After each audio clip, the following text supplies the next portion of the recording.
혹시 주변 사람들과의 관계에서 자꾸 상처받고 지치는 경험을 하신 적 있으신가요? 한국심리학회 조사에 따르면 현대인의 82%가 인간관계로 인한 스트레스를 경험하고 있다고 합니다. 직장에서 동료와 대화할 때, 가족들과 함께하는 저녁 식사 자리에서, 또는 오랜 친구와의 만남에서 우리는 종종 무의식적으로 서로에게 상처를 주고받습니다. 특히 디지털 시대를 살아가는 현대인들에게 진정한 소통 방식을 배우는 것은 그 어느 때보다 중요해졌습니다. 오늘은 행복을 망치는 9가지 태도와 그것을 극복하기 위한 실천 방법을 알려드리겠습니다. 특히 마지막에 소개해드릴 공자의 가르침은 여러분의 인간관계를 완전히 바꿀 수 있는 지혜가 담겨 있습니다. 참견하지 말고, 묻지 말고, 내려놓는 지혜를 통해 더 행복한 관계를 만들 수 있는 방법을 지금부터 알려드리겠습니다. 첫째, 소크라테스의 명언입니다. 참견하지 말라. 남의 일에 간섭하면 자신의 행복까지 잃게 된다. 소크라테스는 기원전 469년에서 399년까지 살았던 고대 그리스의 철학자로 서양 철학의 아버지라 불립니다. 그는 아테네의 시장에서 사람들과 대화하며 진리를 찾는 철학적 방법론을 발전시켰습니다. 누구나 한 번쯤은 들어봤을 그의 유명한 말 너 자신을 알라의 주인공이기도 합니다. 이 명언은 소크라테스가 아테네 시민들이 서로의 삶에 지나치게 간섭하는 모습을 보고 제자들에게 전한 가르침입니다. 당시 아테네는 민주주의의 발상지였지만 다른 한편으로는 시민들 사이에 서로의 사생활을 감시하고 비판하는 문화가 만연했습니다. 소크라테스는 이런 사회적 분위기가 개인의 자유와 행복을 해친다고 생각했습니다. 현대 사회에서 이 명언은 더욱 중요한 의미를 가집니다. 소셜미디어와 메신저의 발달로 우리는 타인의 삶을 더 쉽게 들여다보고 판단할 수 있게 되었습니다. 하지만 타인의 삶에 지나치게 간섭하는 것은 상대방의 자율성을 해칠 뿐만 아니라 자신의 에너지와 시간을 소모하여 자신의 행복까지 잃게 만듭니다. 타인에게 조언을 하고 도움을 주는 것은 좋지만 그것이 간섭과 통제로 변질될 때 관계는 악화됩니다.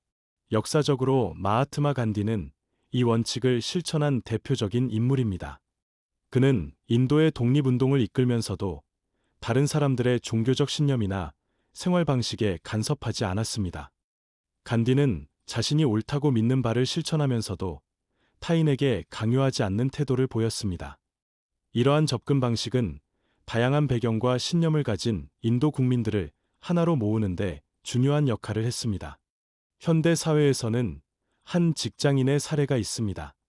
그는 회사 동료들의 업무 방식이나 사생활에 대해 자주 조언하고 비판했습니다. 처음에는 좋은 의도에서 시작했지만 점차 동료들과의 관계가 멀어지고 스트레스가 쌓이게 되었습니다. 그러다 소크라테스의 이 명언을 접한 후 타인의 일에 간섭하지 않고 자신의 업무에 집중하기 시작했습니다.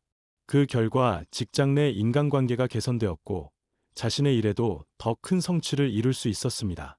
심리학적 관점에서 보면 타인의 일에 지나치게 간섭하는 행동은 종종 자신의 불안이나 통제 욕구에서 비롯됩니다. 우리는 불확실성을 견디지 못하거나 모든 것이 자신의 생각대로 진행되길 바라는 마음에서 타인의 삶에 개입하게 됩니다.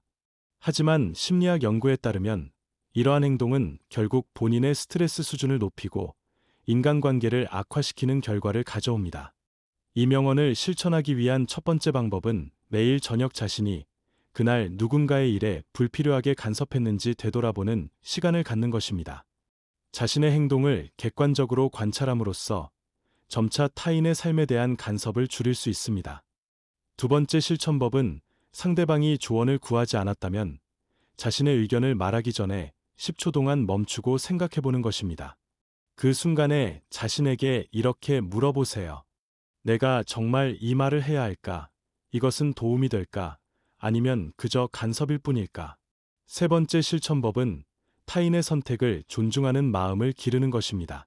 모든 사람은 자신만의 인생 여정이 있고 그 과정에서 실수를 통해 배우고 성장할 권리가 있습니다. 당신이 보기에 잘못된 선택처럼 보이더라도 그것은 그 사람의 소중한 학습 기회일 수 있다는 것을 인정하세요. 여러분은 혹시 가까운 사람의 인생에 지나치게 관여하여 오히려 관계가 나빠진 경험이 있으신가요? 둘째, 마더 테레사의 명언입니다. 묻지 말라. 상대방이 자발적으로 이야기할 때까지 기다려라. 마더 테레사는 1910년에 태어나 1997년에 세상을 떠난 알바니아 출신의 수녀로 인도 캘커타에서 가난하고 병든 사람들을 위해 평생을 봉사했습니다. 그녀는 1979년 노벨 평화상을 수상했으며 2016년에는 가톨릭 교회로부터 성인으로 시성되었습니다. 이 명언은 마더 테레사가 임종을 앞둔 환자들과 함께하면서 깨달은 지혜입니다. 그녀는 병든 이들이 자신의 이야기를 할 준비가 되었을 때 스스로 말할 수 있도록 기다리는 것이 중요하다고 강조했습니다. 종종 사람들은 고통 속에서 침묵이 필요했고 마더 테레사는 그 침묵을 존중했습니다. 현대 사회에서 이 명언은 깊은 경청의 중요성을 일깨웁니다. 우리는 종종 상대방의 이야기를 제대로 듣기도 전에 질문을 던지거나 자신의 의견을 말하려고 합니다. 때로는 호기심에서, 때로는 불편한 침묵을 견디지 못해서 불필요한 질문을 합니다. 하지만 진정한 소통은 상대방이 준비되었을 때 스스로 말할 수 있는 안전한 공간을 만들어주는 것에서 시작됩니다. 특히 상대방이 힘든 시간을 겪고 있거나 복잡한 감정 상태에 있을 때 불필요한 질문은 오히려 부담을 줄 수 있습니다. 칼 로저스라는 유명한 심리학자는 이 원칙을 자신의 상담 방법론에 적용했습니다. 그는 내담자가 스스로 이야기할 준비가 될 때까지 기다리는 방법론을 개발했고, 이를 통해 많은 사람들이 자신의 문제를 스스로 해결할 수 있도록 도왔습니다. 그는 불필요한 질문이나 조언 대신 경청과 공감을 통해 내담자의 자발적인 성장을 촉진했습니다. 현대 사회의 한 사례로 10대 자녀를 둔 한 어머니의 이야기가 있습니다. 그녀는 항상 아이에게 학교에서 어떤 일이 있었는지, 친구들과 무슨 이야기를 했는지 끊임없이 질문했습니다. 하지만 아이는 점점 대화를 회피하게 되었고, 둘 사이의 관계는 악화되었습니다. 상담사의 조언을 받아 이 어머니는 불필요한 질문을 줄이고 아이가 스스로 이야기할 때까지 기다리기 시작했습니다. 시간이 지나자 자녀는 오히려 먼저 학교 생활이나 친구 관계에 대해 이야기하게 되었고, 둘 사이의 신뢰가 깊어졌습니다. 심리학적으로 볼 때 지나친 질문은 종종 권력과 통제의 형태로 작용할 수 있습니다. 질문을 던지는 사람이 대화의 방향을 주도하고 답변하는 사람은 수동적인 위치에 놓이게 됩니다. 또한 깊은 질문은 상대방의 사생활을 침해할 수 있으며 상대방이 준비되지 않은 감정이나 기억을 끄집어내어 불편함을 줄 수 있습니다.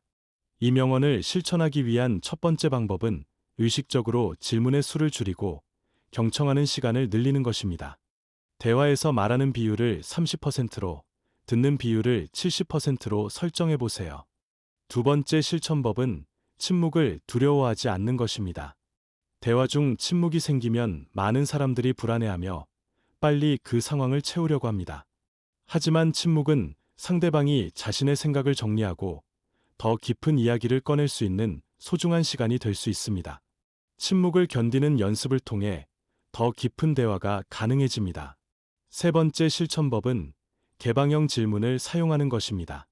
꼭 질문을 해야 한다면 예나 아니오로 답할 수 있는 폐쇄형 질문보다는 상대방이 자유롭게 자신의 생각과 감정을 표현할 수 있는 개방형 질문을 선택하세요. 하지만 이마저도 상대방이 이야기할 준비가 되었을 때 사용하는 것이 좋습니다. 여러분은 누군가에게 지나치게 많은 질문을 해서 오히려 그 사람이 불편해하는 모습을 본 적이 있으신가요? 셋째, 에픽테토스의 명언입니다. 내려놓아라. 내가 통제할 수 없는 것들에 마음을 쏟지 마라. 에픽테토스는 서기 50년경에 태어나 135년경에 세상을 떠난 고대 그리스의 스토아 철학자입니다. 그는 노예로 태어나 나중에 자유를 얻었으며 자신의 삶의 경험을 바탕으로 스토아 철학을 발전시켰습니다. 그의 가르침은 엔키리디온이라는 책으로 전해지고 있습니다. 이 명언은 에픽테토스의 핵심 철학을 담고 있습니다. 그는 인생의 모든 일을 우리가 통제할 수 있는 것과 통제할 수 없는 것으로 구분했습니다. 우리의 생각, 판단, 욕망, 혐오와 같은 내적 상태는 우리가 통제할 수 있지만 외부 사건이나 타인의 행동은 우리의 통제 밖에 있다고 가르쳤습니다.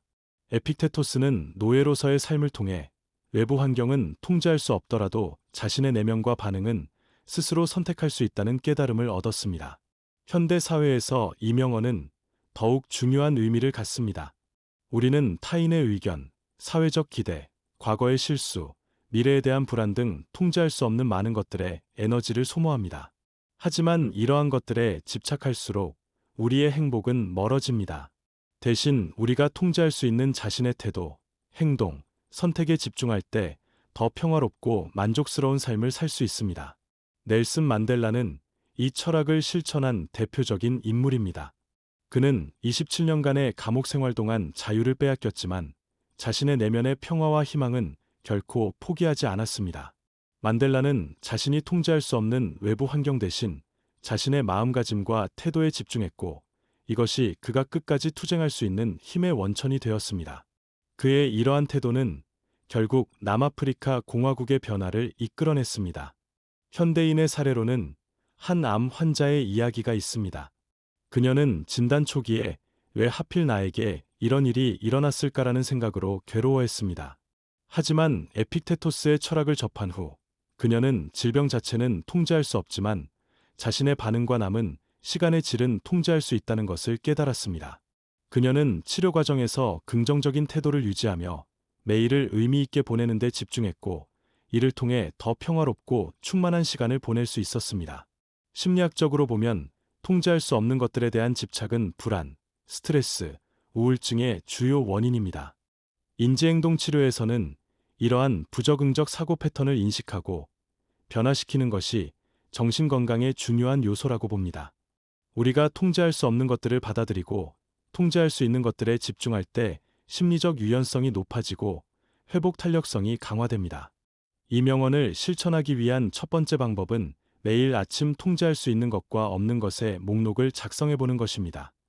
이를 통해 자신의 에너지와 주의를 어디에 집중해야 할지 명확히 할 수 있습니다. 두 번째 실천법은 마음 챙김 명상을 통해 현재 순간에 집중하는 것입니다. 과거나 미래에 대한 걱정은 대부분 우리가 통제할 수 없는 영역에 속합니다. 하루에 10분씩 호흡에 집중하며 현재에 머무르는 연습을 하세요. 세 번째 실천법은 통제할 수 없는 일이 생겼을 때 이렇게 질문해 보는 것입니다. 이 상황에서 내가 통제할 수 있는 것은 무엇인가? 나에게 가장 좋은 대응은 무엇인가? 이 경험에서 배울 수 있는 것은 무엇인가? 이러한 질문들은 상황에 대한 새로운 관점을 제공하고 건설적인 행동으로 이끌 수 있습니다. 여러분은 통제할 수 없는 일들 때문에 스트레스를 받은 경험이 있으신가요? 넷째, 달라이 라마의 명언입니다. 참견하지 말라. 다른 이의 인생에 끼어들지 말고 존중하라. 달라이 라마는 티베트 불교의 정신적 지도자로 현재의 14대 달라이 라마는 1935년에 태어난 텐진 갸초입니다. 그는 1989년 노벨 평화상을 수상했으며 비폭력과 자비의 메시지를 전 세계에 전파하고 있습니다. 이 명언은 달라이 라마가 서양 기자와의 인터뷰에서 행복의 비결을 묻는 질문에 답한 내용입니다. 그는 티베트 불교의 핵심 가르침인 자비와 비폭력이 타인의 자유와 선택을 존중하는 것에서 시작된다고 설명했습니다. 달라이 라마는 개인의 영적 여정은 각자 고유하며 외부의 간섭이나 압력 없이 스스로 찾아나가야 한다고 강조했습니다. 현대 사회에서 이 명언은 다양성과 개인의 자율성을 존중하는 태도의 중요성을 일깨웁니다. 우리는 종종 좋은 의도로 시작했더라도 타인의 삶에 지나치게 관여하거나 자신의 가치관이나 믿음을 강요하게 됩니다. 특히 가족이나 가까운 친구일수록 이런 경향이 강해집니다. 하지만 진정한 사랑과 존중은 상대방의 선택과 성장 과정을 지켜봐주는 것에서 시작됩니다. 존 레노는 이 철학을 자신의 삶에 실천한 예입니다.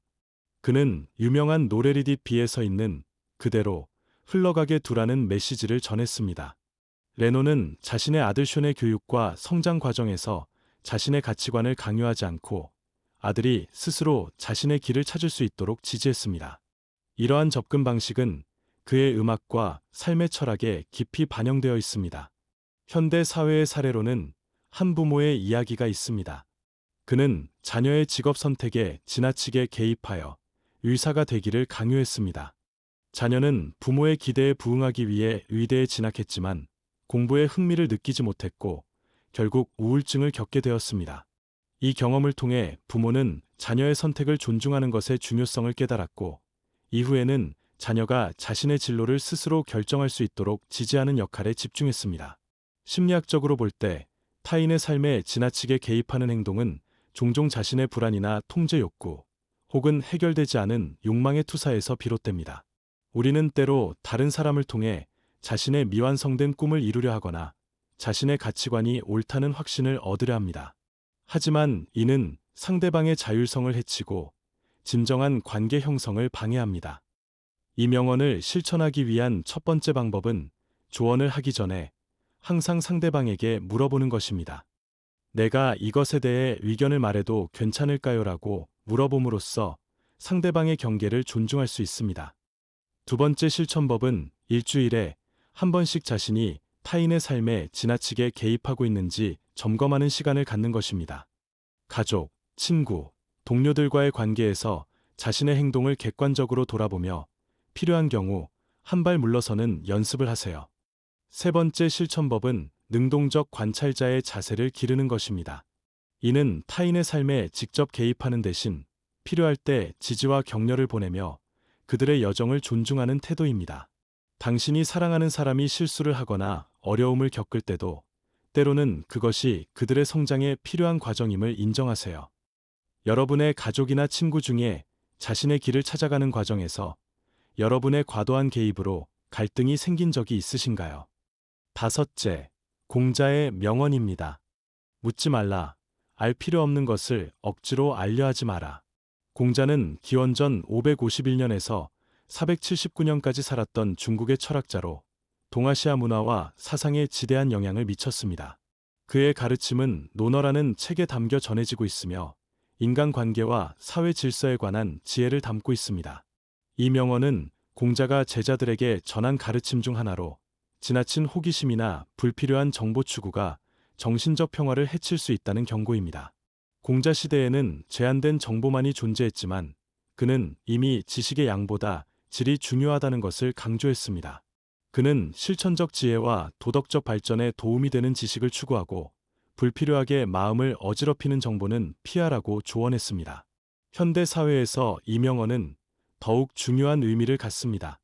우리는 정보의 홍수 속에서 살아가며 스마트폰과 소셜미디어를 통해 끊임없이 새로운 정보를 접합니다. 하지만 모든 정보가 우리의 삶을 풍요롭게 하는 것은 아닙니다. 오히려 불필요한 정보는 우리의 집중력을 분산시키고 불안을 야기하며 중요한 것에 집중하는 능력을 해칩니다. 특히 타인의 사생활이나 우리와 직접적인 관련이 없는 정보에 대한 집착은 우리의 정신 에너지를 고갈시킵니다. 스티브 잡스는 이 원칙을 비즈니스에 적용한 인물입니다. 그는 애플 제품의 디자인과 기능을 극도로 단순화하고 불필요한 기능이나 정보를 제거했습니다. 잡스는 중요한 것에 집중하기 위해 필요하지 않은 것들을 과감히 버리는 철학을 가졌으며 이는 애플의 성공 비결 중 하나가 되었습니다. 그는 종종 하지 않기로 결정한 것들이 하기로 결정한 것들만큼 중요하다고 말했습니다. 현대인의 사례로는 디지털 디톡스를 실천한 한 전문가의 이야기가 있습니다. 그는 업무상 항상 최신 정보를 확인해야 한다는 강박관념에 시달렸고 하루 종일 뉴스와 소셜미디어를 체크했습니다. 그러나 이로 인해 집중력이 저하되고 불안감이 커졌으며 업무 성과도 떨어졌습니다. 공자의 가르침을 접한 후 그는 하루에 2번만 이메일과 뉴스를 확인하는 습관을 들였고 정말 필요한 정보만 선택적으로 섭취하기 시작했습니다. 그 결과 집중력이 향상되고 업무 생산성이 크게 증가했으며 정신적 평화를 되찾았습니다. 심리학적으로 보면 정보 과부하는 현대인의 주요 스트레스 요인 중 하나입니다.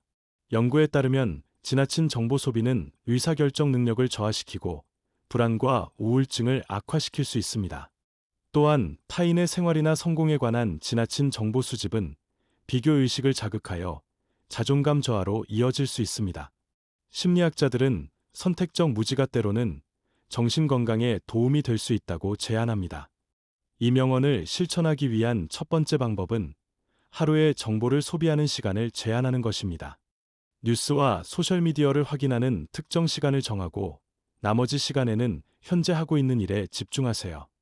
두 번째 실천법은 정보 소비의 우선순위를 정하는 것입니다. 매일 아침 자신에게 물어보세요. 오늘 내가 정말 알아야 할 정보는 무엇인가? 나의 행복과 성장에 도움이 되는 정보는 무엇인가? 불필요한 가십이나 부정적인 뉴스는 의식적으로 피하세요. 세 번째 실천법은 다른 사람의 비밀이나 사생활에 대해 알고자 하는 충동이 들 때 그 호기심이 정말 필요한 것인지 자문해 보는 것입니다. 다른 사람의 이야기를 들을 때도 진실을 왜곡하거나 불필요한 정보를 전달하지 않도록 주의하세요. 타인의 사생활을 존중하는 태도는 신뢰 관계의 기반이 됩니다. 여러분은 혹시 소셜미디어나 뉴스를 지나치게 소비하여 마음의 평화를 잃은 경험이 있으신가요? 여섯째, 아리스토텔레스의 명언입니다. 내려놓아라. 모든 것을 완벽하게 하려는 욕심을 버려라. 아리스토텔레스는 기원전 384년에서 322년까지 살았던 고대 그리스의 철학자로 서양 철학과 과학의 기초를 놓은 인물입니다.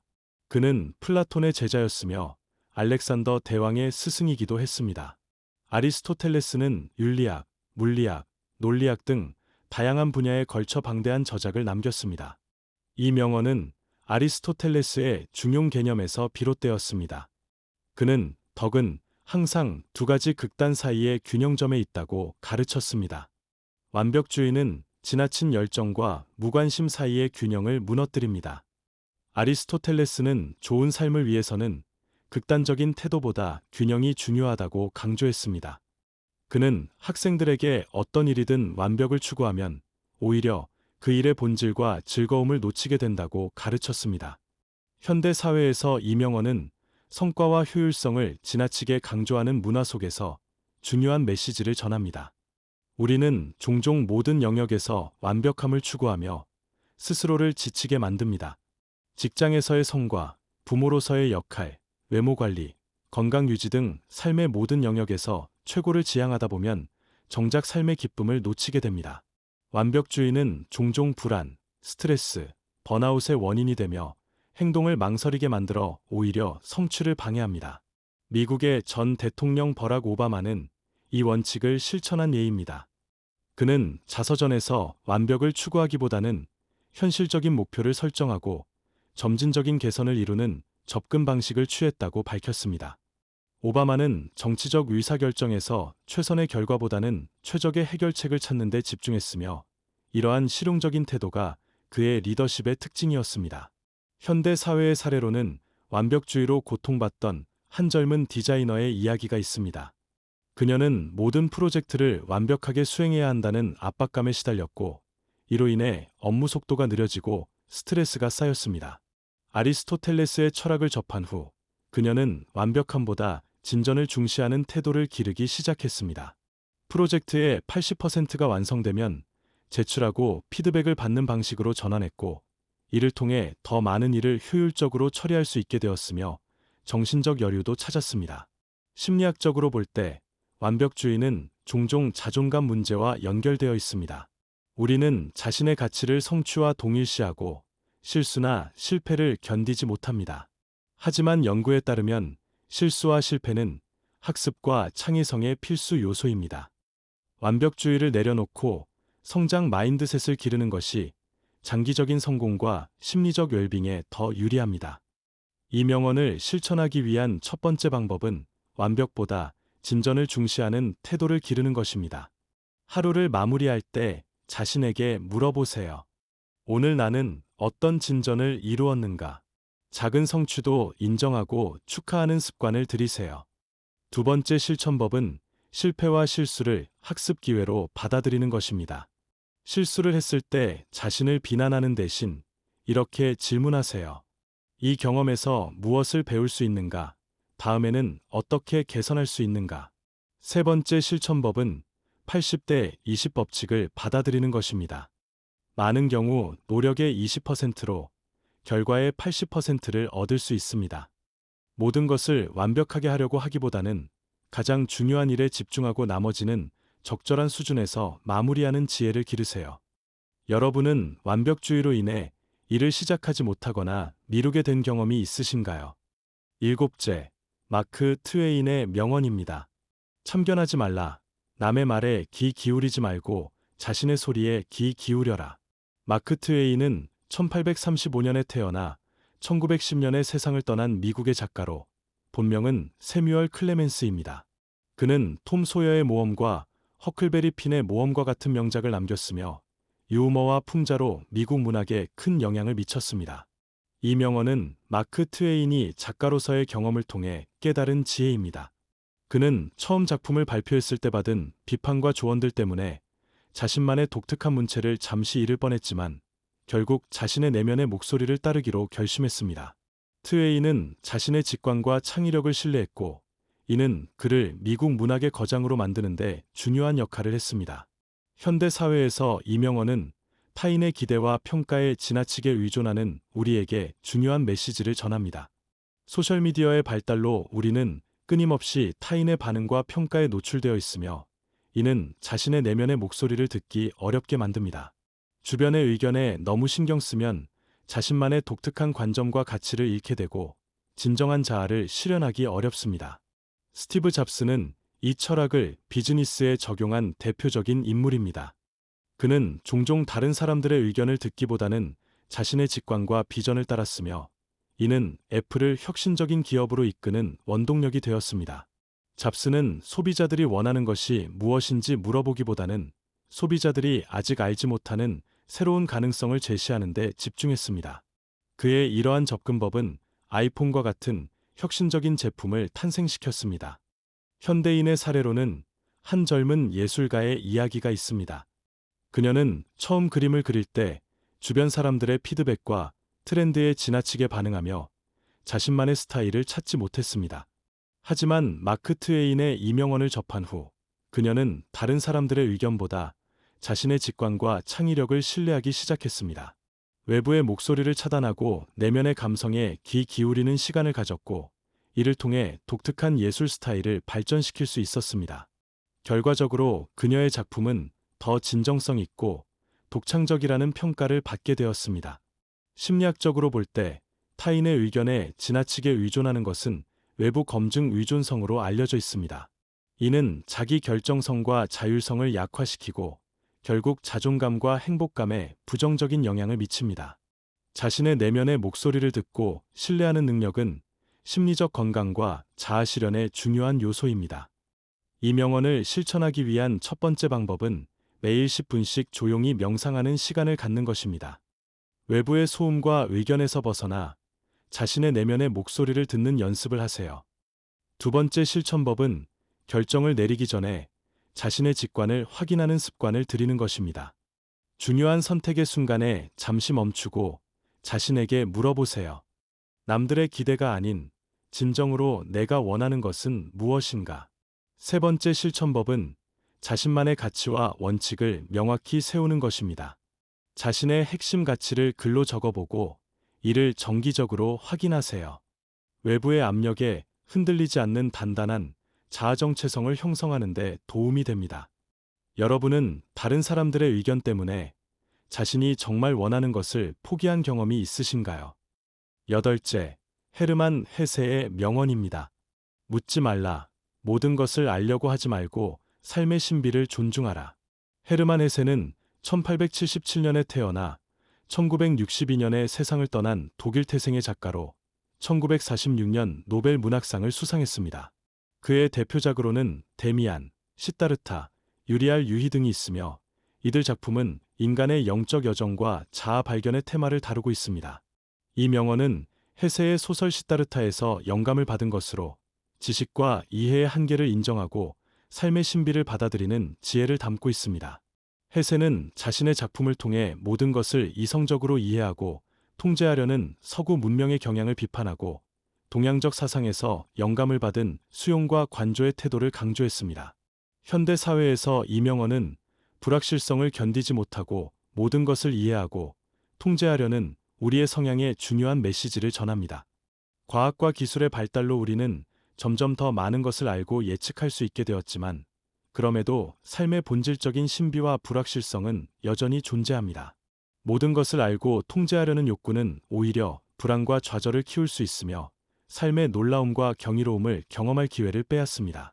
알베르트 아인슈타인은 과학자임에도 불구하고 이 원칙을 실천한 인물입니다. 그는 놀라움의 감각을 가장 아름다운 감정이라고 표현했으며 신비로움에 대한 경외심이 예술과 과학의 근원이라고 말했습니다. 아인슈타인은 지식의 한계를 인정하고 우주의 신비 앞에서 겸손함을 유지했으며 이러한 태도가 그의 창의적인 과학적 발견을 가능하게 했습니다. 현대인의 사례로는 한 의사의 이야기가 있습니다. 그는 과학적 지식만으로 모든 질병과 환자의 상태를 설명하고 통제할 수 있다고 믿었지만 임상 경험을 통해 의학의 한계와 인간 생명의 신비를 깨닫게 되었습니다. 해세의 철학을 접한 후 그는 과학적 지식을 추구하면서도 삶과 죽음의 신비를 존중하는 균형 잡힌 태도를 발전시켰습니다.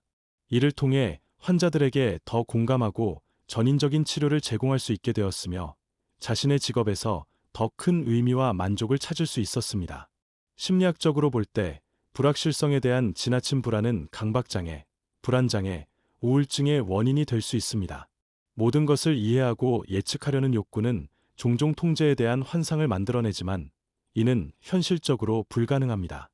불확실성을 수용하고 삶의 신비를 존중하는 태도를 발전시키는 것은 심리적 유연성과 회복 탄력성의 중요한 요소입니다. 이 명언을 실천하기 위한 첫 번째 방법은 자연 속에서 시간을 보내며 경이로움을 경험하는 것입니다.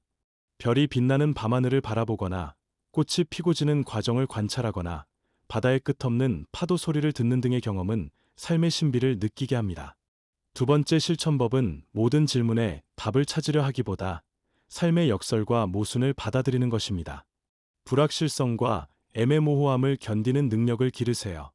때로는 지식보다 경험이, 이해보다 수용이 더 중요할 수 있습니다. 세 번째 실천법은 매일 한 가지씩 감사할 것을 찾는 것입니다. 당연하게 여겼던 것들, 호흡, 햇빛, 사랑하는 사람들의 존재 등에 주의를 기울이고 감사함을 느껴보세요. 이는 삶의 신비와 선물을 인식하는 데 도움이 됩니다. 여러분은 이해할 수 없는 상황이나 문제에 지나치게 집착하여 마음의 평화를 잃은 적이 있으신가요? 아홉째, 헨리 데이비드 소로의 명언입니다. 내려놓아라. 소유하는 것이 아니라 존재하는 것에 집중하라. 헨리 데이비드 소로는 1817년에 태어나 1862년에 세상을 떠난 미국의 작가이자 철학자, 자연주의자입니다. 그는 월든이라는 저서로 유명하며 이 책은 그가 월든 호숫가에서 2년 2개월 동안 자급자족하며 단순하게 살았던 경험을 담고 있습니다. 소로는 물질주의와 소비주의에 대한 비판적 시각을 가지고 있었으며 자연과의 조화로운 삶을 추구했습니다.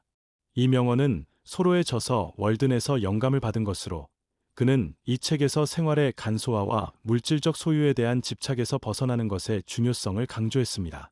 소로는 자신의 실험적인 삶을 통해 물질적 풍요보다 정신적 풍요가, 소유보다 경험이 더 중요하다는 것을 보여주었습니다. 그는 삶에서 진정으로 필요한 것은 소수의 물건과 자유로운 정신이라고 믿었습니다. 현대 사회에서 이 명언은 소비주의와 물질주의가 지배하는 환경 속에서 더욱 중요한 의미를 가집니다. 우리는 끊임없이 더 많은 것을 소유하고 축적하도록 유도되지만 이러한 물질적 추구가 진정한 행복과 만족을 가져다 주는지는 의문입니다. 오히려 소유에 대한 집착은 불안과 스트레스를 키우고 현재 순간을 온전히 경험하고 즐기는 능력을 저하시킵니다. 마하트마 간디는 이 철학을 자신의 삶에 실천한 인물입니다. 그는 물질적 소유를 최소화하고 단순한 삶을 살았으며 이를 통해 정신적 자유를 얻었습니다. 간디는 인도의 독립운동을 이끌면서도 소유물을 최소화했으며 그의 이러한 생활 방식은 그의 정치적 메시지에 강력한 신빙성을 부여했습니다. 현대인의 사례로는 미니멀리즘 운동을 실천한 한 전문가의 이야기가 있습니다. 그는 과거에 높은 연봉을 받는 직업을 가지고 있었지만 끊임없는 소비와 소유의 순환 속에서 만족을 느끼지 못했습니다. 소로의 철학을 접한 후 그는 자신의 소유물을 대폭 줄이고 더 단순한 삶을 살기 시작했습니다. 불필요한 물건들을 기부하고 작은 집으로 이사하고 경험과 관계에 투자하는 데 집중했습니다. 그 결과 그는 재정적 스트레스가 줄어들고 자유로움과 평화를 경험하게 되었으며 자신이 진정으로 가치 있게 여기는 일에 시간과 에너지를 쏟을 수 있게 되었습니다. 심리학적으로 볼 때 물질적 소유와 행복 사이의 관계는 복잡합니다. 연구에 따르면 기본적인 필요가 충족된 이후에는 추가적인 소득이나 소유가 행복에 미치는 영향이 크게 감소합니다. 오히려 경험, 관계, 개인적 성장에 투자하는 것이 장기적인 행복과 만족감에 더 큰 영향을 미칩니다. 소유에 대한 집착을 내려놓는 것은 정신적 자유와 현재에 대한 감사함을 키웁니다. 이 명언을 실천하기 위한 첫 번째 방법은 소유물을 정리하고 단순화하는 것입니다. 한 달에 한 번씩 자신의 소유물을 점검하고 정말 필요하고 가치 있는 것만 남기세요. 더 이상 사용하지 않는 물건은 기부하거나 나눠주세요. 두 번째 실천법은 새로운 물건을 구매하기 전에 24시간 기다려보는 것입니다. 충동 구매를 줄이고 정말 필요한 것인지 신중하게 생각할 시간을 가질 수 있습니다. 자신에게 물어보세요. 이것이 내 삶에 진정한 가치를 더해줄까? 이것 없이도 행복할 수 있을까? 세 번째 실천법은 소유보다 경험에 투자하는 것입니다. 새로운 물건을 사는 대신 좋아하는 사람들과의 시간, 새로운 기술 배우기, 자연 속에서의 경험 등에 시간과 자원을 투자해 보세요. 연구에 따르면 물질적 소유보다 경험이 더 지속적인 행복을 가져다 준다고 합니다. 여러분은 물건을 많이 소유하는 것과 행복 사이에 어떤 관계가 있다고 생각하시나요? 오늘 알아본 행복을 망치는 9가지 태도에 관한 명언들은 참견하지 말고, 묻지 말고 내려놓는 지혜를 담고 있습니다. 특히 공자의 알 필요 없는 것을 억지로 알려 하지 말아라는 가르침은 정보 과잉 시대를 살아가는 우리에게 꼭 기억해야 할 지혜입니다. 이러한 명언들을 일상에 적용하시면 인간관계가 개선되고 내면의 평화를 찾을 수 있습니다. 참견하지 않으면 서로를 존중하는 관계가 형성되고 불필요한 것을 묻지 않으면 믿음과 신뢰가 깊어지며 통제할 수 없는 것들을 내려놓으면 마음의 자유를 얻게 됩니다. 구독하시면 삶의 지혜와 명언에 관한 귀중한 내용을 계속 받아보실 수 있습니다. 다음 영상에서는 행복을 키우는 명언들에 대해 알아볼 예정입니다. 오늘 도움이 되셨다면 구독과 좋아요 꼭 눌러주시기 바랍니다. 다음 영상에서 또 뵙겠습니다.